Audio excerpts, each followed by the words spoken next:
I was an only child and felt pretty lonely most of my early childhood.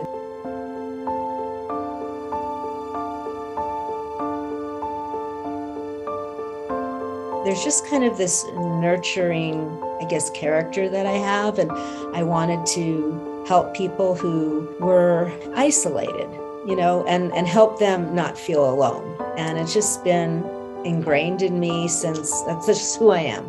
It's just who I am.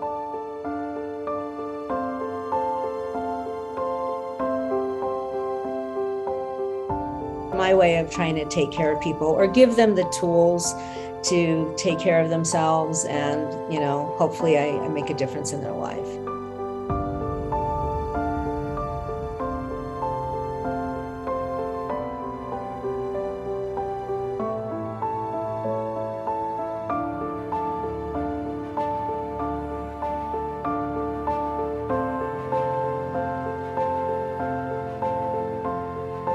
I was told that, by a very somber, voice on the phone, that I'm really sorry to let you know that you have stage 3A adenocarcinoma of the lung.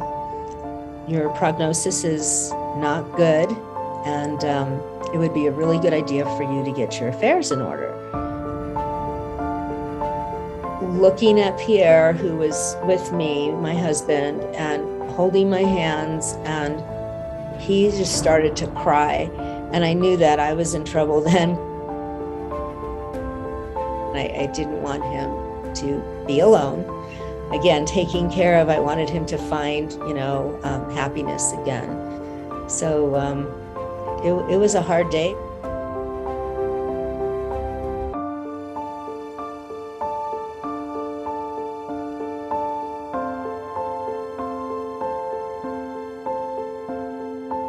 And I felt like, why do I have to explain this? I mean, any other cancer, people have empathy and compassion for you and say things like, oh my gosh, I'm so sorry, and how can I help? Versus, well, I didn't know that you had a smoking history.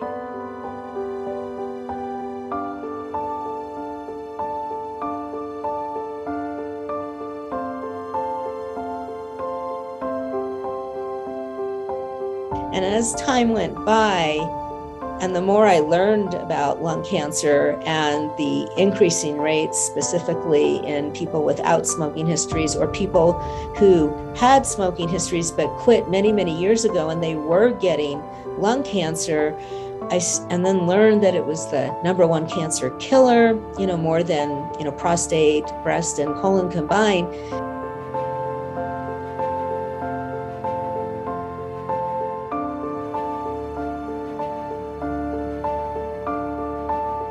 We felt a responsibility to start speaking out and coming out. And it came out. It was August 1st, 2019, on social media, on my Facebook, to say that I had lung cancer, and look at me, I'm training for a big bike race, a fundraising bike race, so not to beat anybody, but just to raise funds for cancer research in general. And I don't look like I have lung cancer. I don't feel like I have lung cancer, but I do. And if it could happen to me, it could happen to you. Anyone with lungs can get lung cancer, and no one deserves it.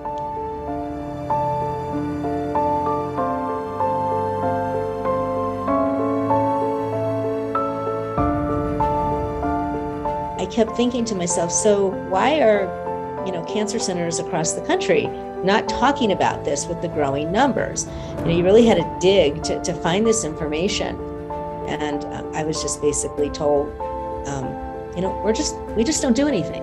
And, references to doctors wearing white coats, and, we have white lights in the parking lot. And I just felt so, humiliated and disrespected. And I just had a meltdown.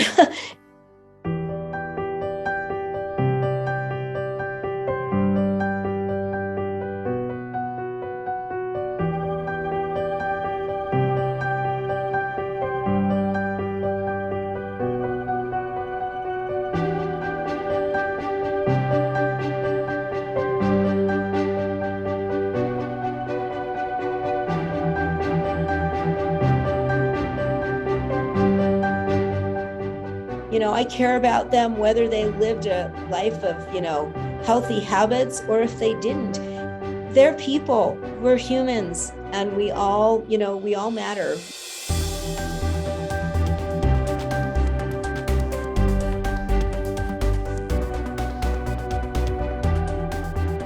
I wanted it big, so I could literally scream from my front door that I had lung cancer. I wasn't ashamed of it.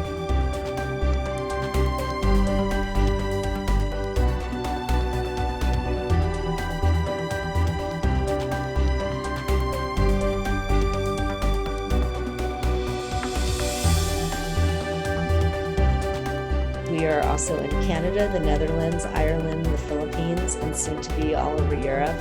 And I'm like, wow. I mean, it's so exciting. I mean, we never planned it. This movement includes anybody with any type of lung cancer, anybody who cares about lung cancer, caregivers, survivors, people who, work in the medical community, our physicians, our scientists, our cancer centers. We're in more than 70 cancer centers. 33 of them are NCI designated comprehensive cancer centers.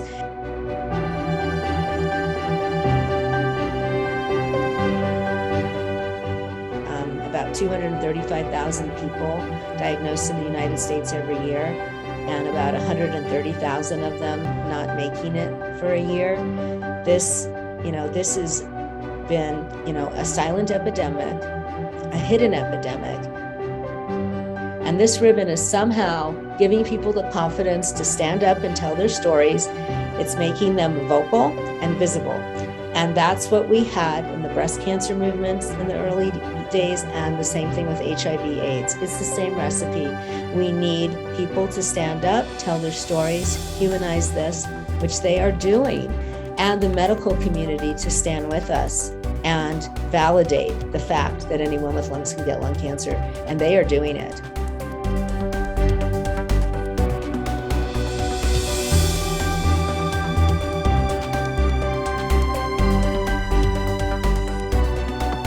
Three years out, and I'm living a very high quality life.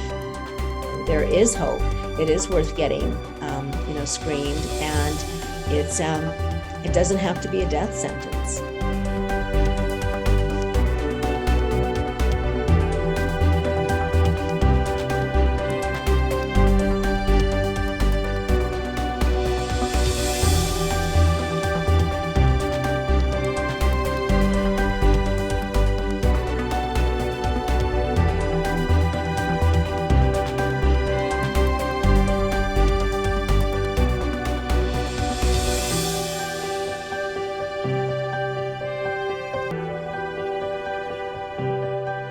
As long as people want these ribbons, we will make them, and we will figure out the rest.